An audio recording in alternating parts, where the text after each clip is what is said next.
Semua perkara perlu masa, termasuklah kemaafan yang kita nak berikan kepada orang, diperlukan proses.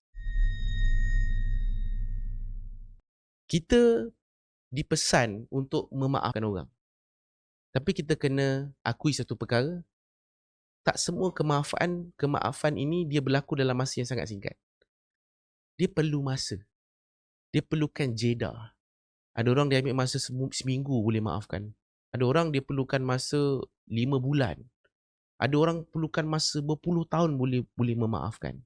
Dan same goes pada Nabi Yaqub AS. Bila dia minta ampun, Nabi Yaqub menyebut aku akan minta ampun. Maknanya aku masih boleh lagi minta ampun lagi waktu sekarang. Untuk ajar kita, semua perkara perlu masa, termasuklah kemaafan yang kita nak berikan kepada orang, diperlukan proses. Jangan berhenti, tapi dia adalah proses yang kita nak menuju ke arah boleh memaafkan orang.